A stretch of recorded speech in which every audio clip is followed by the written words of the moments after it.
Hey guys, what's going on? It's NVIDIA TV. Today we're going to take a look at the new Xbox One interface. I'm on the beta, so that's why I have it now. It should be out for you guys November, December if you're not on the beta. So we'll take a quick look through it.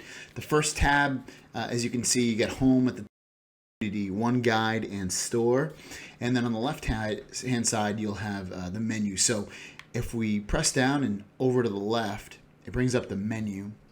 It shows your friends. You can start a party. You can do a new message right here.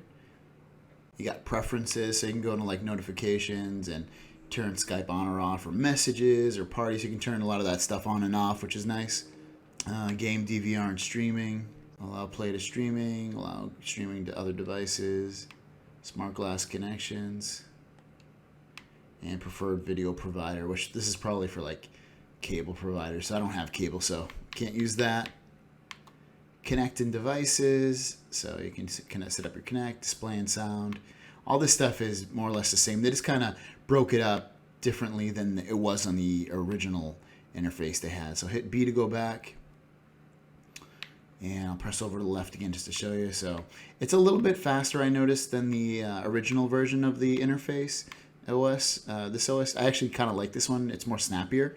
Once you press down from the main page on the interface, you'll see some things that you've recently had open. It doesn't say that this is the most recent, but these are the most recent apps I've used, so I'm assuming it's the most recent.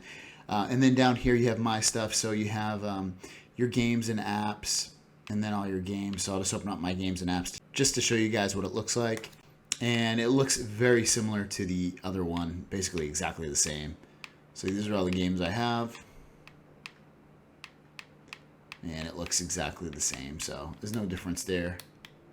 LBRB makes it go back a little bit faster. You got your apps right here. Again, same interface. There's no difference in that. I'm going to press RB and go to the community now. So if you're friends with anybody, this is where you can see if they had any new achievements. Major Nelson puts, looks like his videos and things right here. I'll press RB again. It brings you to the One Guide.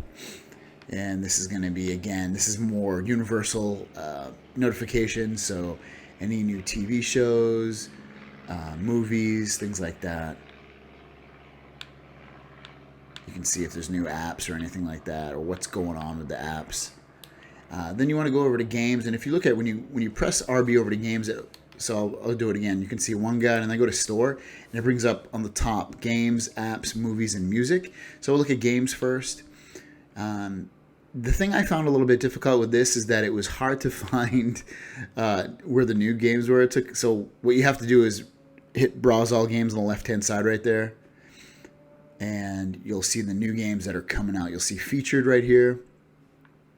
This is taking a little bit to load. These are all the new releases. This interface definitely looks different. Oops, it lagged a little bit right there. You got to remember this is this is like a beta version. So you get your new releases right here, and then you're coming soon. So this is what I like to look at because these games aren't out yet. You can pre-order them if you want. But this is very reminiscent of the PS4 store. It reminds me a lot, except PS4 is still faster in terms of the interface. But it looks very, very similar. If you want to look at Black Ops, for instance, you click on it. It thinks for a moment, and then you can read about the game or get the bundle if you want to pre-order it. Watch a trailer. So it looks a little bit different. I actually like the way it looks now. It's a little easier to navigate. Top paid. I'm going to go back. And again, this is the main blade of the games. You can see releases, top rated. But again, it doesn't show games that are coming out. You have to go into Browse All Games to see that. And then you go over to apps, and the App Store is the same thing as the Game Store. You can browse all apps to see any new apps. Search for apps. So, movies and TV, I don't do any of this stuff on here. I usually do it on my Fire TV, but if you guys do, you have that here. Again, new interface, maybe a little bit cleaner. Music. So that's basically it, though. When you hit the start button, it used to bring up settings. When I hit start button now, it does not do that. It doesn't do anything. When you hit the multi-window button on the top left, which is to the left of the start button, or you'll see you can do quit and help, but that's about it. Guys, if you like this video, or if you have any other questions or comments on the new Xbox One interface, let me know in the comments down below. Thanks for watching, and we'll see you guys down the road. Peace!